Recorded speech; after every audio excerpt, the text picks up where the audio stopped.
মধ্যপ্রাচ্যের দুই শক্তিশালী দেশ ইসরায়েল ও ইরানের মধ্যে শুরু হওয়া সংঘর্ষে সেখানে প্রথম থেকেই কিন্তু ইসরায়েলের পাশে দাঁড়িয়েছে আমেরিকা। তবে এই মুহূর্তে দাঁড়িয়ে এইভাবে পাশে থাকতে গিয়ে আমেরিকার ভাড়ার শূন্য হওয়ার জেরেই কি তড়িঘড়ি যুদ্ধবিরতি ঘোষণা করছে আমেরিকা? কারণ অস্ত্র থেকে শুরু করে সব দিক থেকেই ইরানকে রোখার জন্য ইসরায়েলের হাত শুরু থেকেই শক্ত করে এসেছে ট্রাম্প প্রশাসন। এমনকি ইরানের 3টে পরমাণু কেন্দ্রে সেখানে B-2 বোমারু বিমান দিয়ে, শক্তিশালী বাংকার বাস্টার GBU-57 দিয়ে হামলা চালায় আমেরিকা। টমাহ্যাক মিসাইল ছোড়া হয় ইস্পাহান এবং নাতানজে। তবে মূল হামলাটি হয় ফোর্দো পরমাণু কেন্দ্রে, যেখানে 12টি GBU-57 বাংকার বাস্টার ফেলা হয়। কিন্তু এই 12 দিন ধরে চলা সংঘর্ষের পর তড়িঘড়ি যুদ্ধবিরতির ঘোষণা। কারণ ততদিনে যা আর্থিক ক্ষতি হওয়ার আমেরিকার হয়ে গিয়েছে। জানা গিয়েছে ইরানের মিসাইল হানা আটকাতে ইসরায়েলের যে ইন্টারসেপ্টর ব্যবহার করা হয়েছে, আমেরিকা যেটা করেছে তাতে খরচ হয়েছে প্রায় 100 কোটি আমেরিকান ডলার। ভাবতে পারছেন? পৃথিবী জুড়ে মোতায়েন এই ইন্টারসেপ্টর 15 থেকে 20% আমেরিকা খরচ করে ফেলেছে ইসরায়েল ও ইরানের 12 দিনের সংঘর্ষে। মিলিটারি ওয়াচ ম্যাগাজিনের মতে ইসরায়েলি শহর এবং পারমাণবিক স্থাপনাগুলিতে ইরানের ব্যালিস্টিক মিসাইল হামলার বিরুদ্ধে আমেরিকার নেতৃত্বাধীন প্রতিরক্ষা প্রচেষ্টার অংশ হিসেবে 13 জুন থেকে 24 জুনের মধ্যে আনুমানিক 60টি থেকে 80টি ইন্টারসেপ্টর নিক্ষেপ করা হয়েছে। যদিও মাত্র 39টি উৎক্ষেপণের ভিডিও দেখানো হয়েছিল। যুদ্ধকালীন সেন্সরশিপের কারণে সম্ভবত আরও অনেক উৎক্ষেপণ দেখানো হয়নি। সামরিক বিশেষজ্ঞদের মতে এই উৎক্ষেপণগুলি ব্যবহৃত মোট সংখ্যার অর্ধেকের বেশি ছিল। এখান থেকে প্রশ্ন উঠছে যে এই যুদ্ধবিরতি কি নিছকই আইবশ? সেই নিয়ে কি বলছেন কর্নেল দীপ্তাংশু চৌধুরী, শুনুন।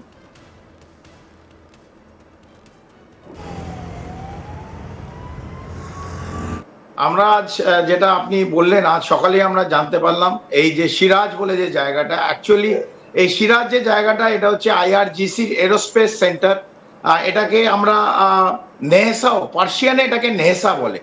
তো এই IRGC এরোস্পেস যে সেন্টার, সেই জায়গাটা কিন্তু আমরা জানি তাকে সেখানে মিসাইল সিলস আছে এবং ওটা একটা কমান্ড সেন্টার 2, এবং তৃতীয়ত ওখানে কিন্তু স্পেশাল ফোর্স IRGC ট্রেনিংও দেওয়া হয়। তো এই একইভাবে it's a very important military base ইরানের IRGC এরোস্পেস ফোর্স, যেটাকে বলা হয় পার্সিয়ানে এটাকে নেহসা বলা হয়। সিরাজ হচ্ছে ইরানের 5th মোস্ট পপুলাস একটা ডিস্ট্রিক্ট। সেইখানটা রাজ্য বলতে পারি, ডিস্ট্রিক্ট যেরকম ভাবে বলতে পারেন, কারণ ওখানে আমাদের মতন এইভাবে বিভাজন নেই, মানে রাজ্য district. So it's a separate area নেহসা সিরাজে। তো এইখানে কিন্তু আজকে ভোর রাত্রিরে অ্যাটাক হয়েছে, কিন্তু ইরানে যে এয়ার ডিফেন্স অনেকটাই আটকাতে পেরেছে এবং কিছু জায়গা ওরা বলছে যে ওপরে যে ইনফ্রাস্ট্রাকচার আছে কিছু জায়গা নষ্ট হয়েছে। এই জায়গায় সিরাজে এদের কাছে কিন্তু বিভিন্ন টাইপ অফ মিসাইল ডেভেলপ করে।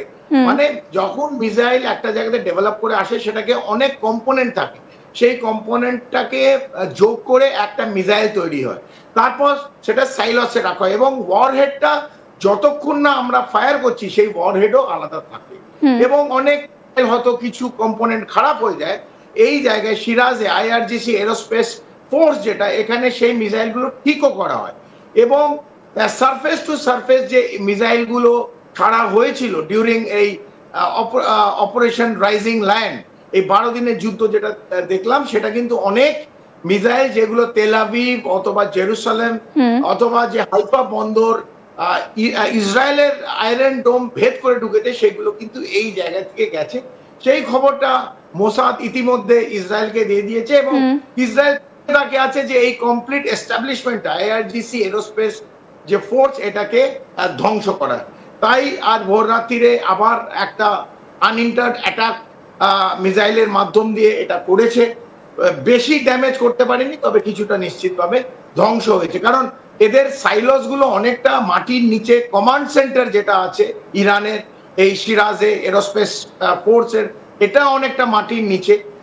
তো সেইখানটা অনেক বেশি করে এরা ড্যামেজ করতে পারেনি। তবু ইসরায়েল কিন্তু থেমে থাকছে না। আমরা যেটা দেখছি ইসরায়েলের কন্টিনিউয়াস যে প্রভোক করা ইরানকে, যে ইরান চোখে চোখ দেখে লড়াই করেছে, ইরান শিকদারা বেচেনি এবং মার্কিন যুক্তরাষ্ট্রর যে ঘাঁটিগুলো মধ্যপ্রাচ্যে আছে সেগুলো অ্যাটাক করেছে, সেই জায়গায় আমরা দেখতে পেলাম ইসরায়েল এখনো তারা বোধহয় এই হারের স্বাদ অথবা যা নিয়ে শুরু করেছে সেই এমটা পুরোপুরি হয়নি বলেই আমরা জানি। অনেকে অনেক রকম ক্লেম করছে। আমার মনে হয় এটার জন্য ইসরায়েল কিন্তু এখনো তার অ্যাটাক চালিয়ে যাচ্ছে এবং এটা চলবে, এটা চলবে। তার মানে কর্নেল চৌধুরী আপনি বলছেন যে এই অ্যাটাক এখন চলতে থাকবে, তার মানে পুরোটাই তো তাহলে আইওয়াস, এই যুদ্ধবিরতির তো কোনো মানেই হচ্ছে না তাহলে। এই যুদ্ধবিরতিটা আইওয়াস বলতে পারেন, কারণ ইরান ইসরায়েলের যে মতবিরোধ এটা তো একদিন না 12 দিন না, এটা দীর্ঘ বছর ধরে চলছে এবং ইরানকে ইসরায়েল বসে নিয়ে আসতে পারছে।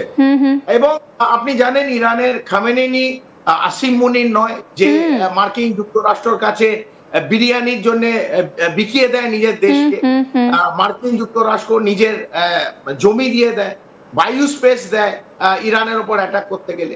তো খামেনেনি আসিম মুনির নয় এবং ইরান পাকিস্তান নয়। পাকিস্তান একটা বেঈমান টেররিস্টান, যাদের কোনো ওয়াজুদ নেই, মানে তারা যা ইচ্ছে তাই করতে পারে। যেখানে ডলার, যেখানে টাকা, যেখানে অস্ত্রশস্ত্র পাবে, যেখানে জঙ্গি, সব জায়গায় এই নামগুলো, যেখানে ড্রাগ ডলার, ডায়মন্ড মানে হচ্ছে 2 নম্বরই ব্যবসা, যেগুলো সব জায়গায় পাকিস্তানের নাম যুক্ত।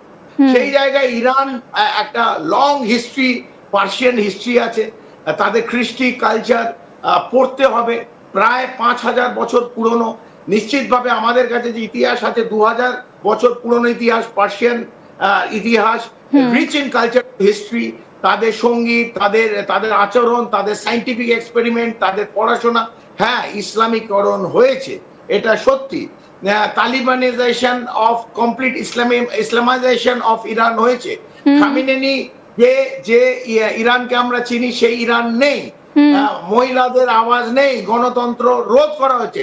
এইটা যেমন সত্যি, ইরান তাদের নিজেদের ওয়াজুদ যেটা বলি, যদি উর্দু কথা বলি, সেটা কিন্তু ধরে রেখেছে। তাদের সাইন্টিফিক এক্সপেরিমেন্ট, তাদের যে সামরিক ভান্ডার, তাদের যে মিসাইল সাইলস, এই যে সমস্ত কিছু, সেটা কিন্তু ইরানের এই ওয়েস্ট এশিয়া অথবা মধ্যপ্রাচ্যে সমস্ত রাষ্ট্র থেকে কিন্তু এগিয়ে আছে। ইসরায়েল নিজেদের অনেক কথা বলেছে, তারা নিজেদের আয়রন ডোম বলেছে, তাদের নিজেদের শক্তি পরিচয় করেছে প্যালেস্টাইনের বিরুদ্ধে, হামাসের বিরুদ্ধে, হিজবুল্লাহর বিরুদ্ধে, ছোট ছোট জঙ্গি সংগঠন। আর যখন রাষ্ট্রের সামনে আমরা দেখলাম একটা ইরানের সামনে দাঁড়াতে, কিন্তু ইসরায়েল পুরোপুরি ভাবে সক্ষম হয়নি। ইরান তার নিজের যে রেসপেক্ট, নিজের যে শিরদাঁড়া, সেটা কিন্তু ধরে রেখেছে। এবং আজকে যে ভোর রাত্রিরে আবার ইসরায়েল প্রভোগ করে অ্যাটাক করলো এই সিরাজে, বিশেষ করে এটাকে ভেঙে দেয়, কারণ জানে যে সিরাজ থেকে ওদের অনেক ধ্বংস হয়েছিল। সেই জায়গা আমরা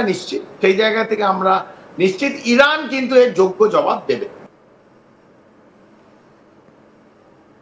সমস্ত খবরের আপডেটের জন্য আপনাদের নজর থাকুক আজ তাক বাংলা। চ্যানেলটিকে সাবস্ক্রাইব করবেন, নোটিফিকেশন পেতে বেল আইকনে ক্লিক করবেন, ফলো করতে ভুলবেন না আজ তাক বাংলার হোয়াটসঅ্যাপ চ্যানেলও।